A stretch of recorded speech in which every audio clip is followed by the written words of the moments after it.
What do you think keeps our society, our cities, our communities, our towns, our neighborhoods, what do you think keeps them from being places that really flourish?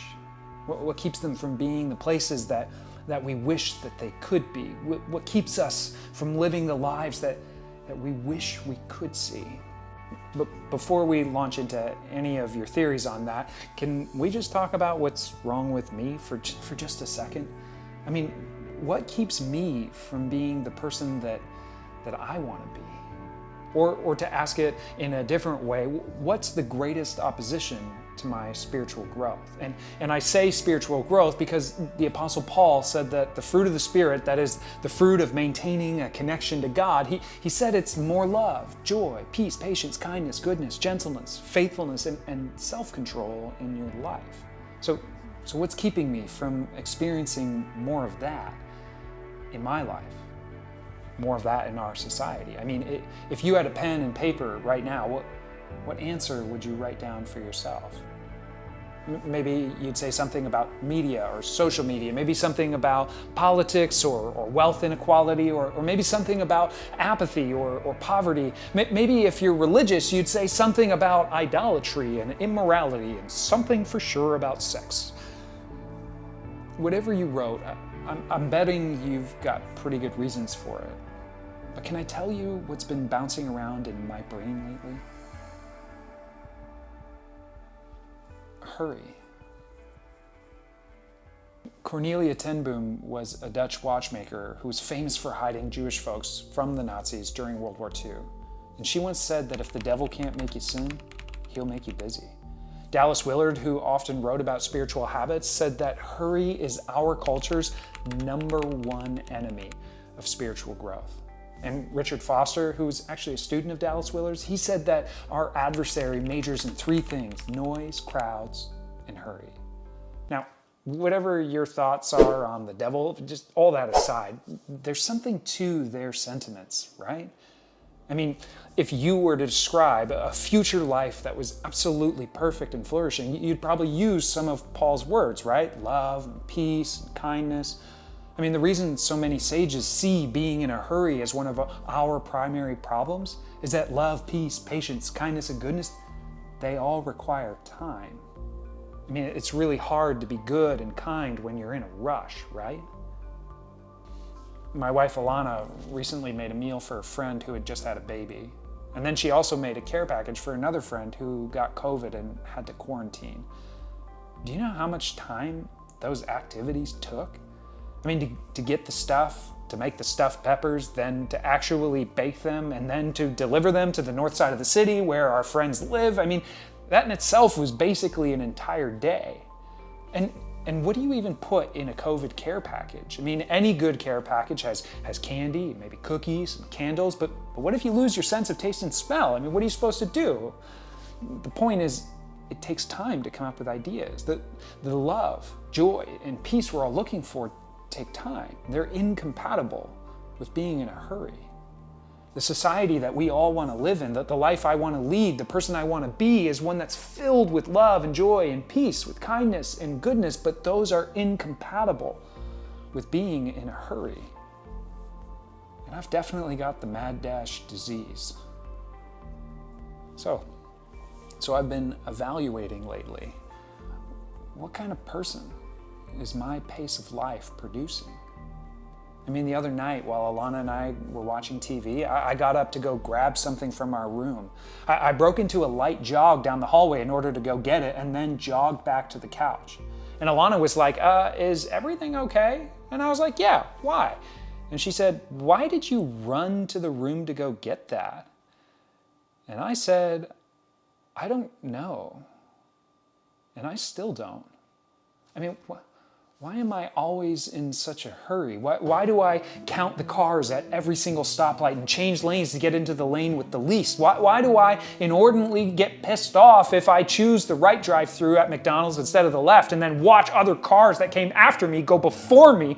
Why do I constantly look at the other checkout lanes to see if there's another lane that's moving faster than the one that I got into at Target? Why is it so hard for me to relax on a Sunday or on a Saturday or even on a holiday? Why am am I so restless? Why am I always thinking about work even though I'm not at work? Why do I always feel busier than ever and yet never seem to have the time to do the things that matter most to me? And how can I possibly be so busy and yet still watch so much TV in my life and yet never feel rested? Why do I resist the quiet times? Why am I always trying to find the fastest route to get places? Now, there's no time for any of that discussion, by the way, because I have to get to work and figure out who needs to be connected with this week and who and when and how to cast vision for the organization and send and respond to emails and make the necessary phone calls. And did I pay the bills for any of that stuff? And who am I supposed to be meeting with this week? And then I got to write and prepare and film and produce the video, create and upload the podcast, manage the spending, oversee those tasks that need to be performed by others, or I could just trust them to handle it on their own.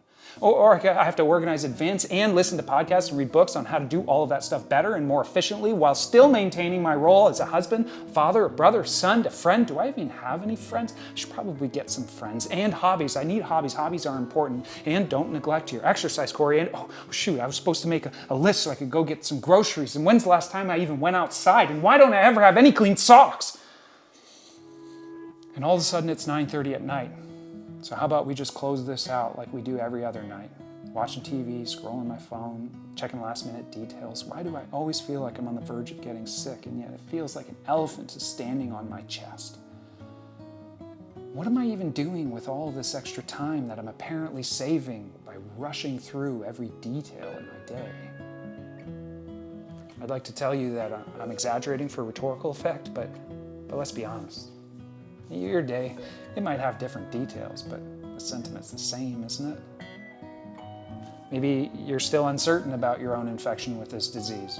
I'll tell you, mine loves to hide behind my self-importance or my so-called outside expectations. Corey, you have to live at this pace because you have to be available to all these people all of the time, and you have to be up on the latest news and the videos and the info in order to stay ahead of the curve in this business or just to be informed in this group of friends. I get it. And I'm in no way trying to play the blame game here if you have this hurry sickness. What I want for us to do together is to ask, do you have it? How bad is it? And is there any hope for people like me and like you? I mean, the most famous psalm in the Old Testament says, "The Lord is my shepherd and I shall not be in want, and yet I live like the Lord is my shepherd and I shall always be on the run." Being on the run is damaging my soul. And yet to many of us, we seem to be running toward becoming the kind of person that we don't even want to be.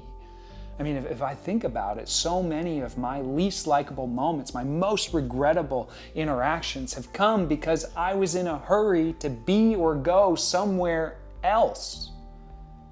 When I'm in a hurry, instead of becoming a person of love, joy, and peace, I become a person of anxiety, stress, and achievement, trying to do more, be more, and in less time. It's keeping me from becoming the kind of person that I want to be. And my guess is that I'm not alone in this, which means it might just be the obstacle that's keeping us from becoming the society we all long to see. And so the big question then is, how do we sidestep this obstacle? How do we cure the mad dash disease and grow more love and joy and peace? Well, long before there were TED Talks about mindfulness or meditation techniques, in the first century, a man named Jesus of Nazareth stepped onto the pages of history. And he invited people into something that seemed so attractive at the time and yet was so deeply difficult. He invited people to follow him. Here's what that invitation looked like. He said, "Come to me, all you who are weary and burdened, and I will give you rest. Take my yoke upon you and learn from me, for I am gentle and humble in heart, and you will find rest for your souls. For my yoke is easy and my burden is light." The yoke that Jesus spoke of wasn't a farming term. It didn't have anything to do with eggs or oxen, but rather it was a rabbi's term for the expectations for their students. Every rabbi had a yoke, a list of rules, habits, and practices that were supposed to be followed to the letter. As a disciple, you would submit yourself to walking, talking, eating, praying, fasting. You would devote yourself to learning to live like your rabbi. And listen, I get that terms like rabbi and disciple are laden with religiosity, and maybe you don't like those, but here's the reality. we're all disciples of some rabbi. For example, when you truly admire someone in your life and you think, wow, what would it take for me to live like that? Perhaps you read their books that they write, you go to the lectures they give, you watch their videos online, or maybe you even follow them on social media. That's treating someone like a rabbi, a teacher. And when you choose to pay attention to their lives and learn to make decisions like they make decisions and get up at the time they get up in the morning, or listen to the music that they listen to when they work out, or eat the foods that they eat, or spend your time the way they spend their time, dress the way they dress, or talk the way they talk, that would make you their disciple. Whether you use those terms or not doesn't really matter. In fact, I think we're always being discipled by some rabbi. We're just not always intentional about who, or what, or how. So Jesus, the first century rabbi, he showed up to a group of people who were living under a political regime that was demanding a way of life that was crushing them, the Roman Empire. And they were living under a religious regime who had set the bar out of reach for people, constantly leaving them feeling like sheep without a shepherd, just totally lost and overwhelmed. Jesus came to this group of people and said, are you heavy burdened? Come follow me. Learn my way of life. Pay attention to my habits, my decisions, my mode of operation. Because if you do, like the shepherd in the Psalms, I will walk you to green pastures. I will show you how to lay down by quiet waters, and I will give rest to your weary souls. And so what I'd like to do for the next couple of weeks together is I would like to invite you to sit at the feet of that rabbi. I want to invite you to learn with me from him. Learn his way of life. Pay attention to his habits and experience his gentle and humble heart. Now, this is going to feel different than most, self-development books or YouTube channels or TED Talks that give you a list of things that you have to do in order to grow in this way. Instead, my hope is that together we can find a way to sidestep the obstacle, cure the mad dash disease, and slow down for the sake of our souls. And here's why this matters so much. As you consider whether you're going to tune in again when we drop the next video, this is what's hanging in the balance. The society that you long to see, and the person that you want to be. I mean, who doesn't need more love, more joy, more peace in their lives? Who doesn't look at our society and see a need for more patience, more kindness, and more goodness? So hit subscribe, hit that notification bell, join the email list so that you don't miss out on what's coming next. And friends, let's do this together. Let's find some rest at the feet of Jesus. Thanks for watching. We'll see you next time.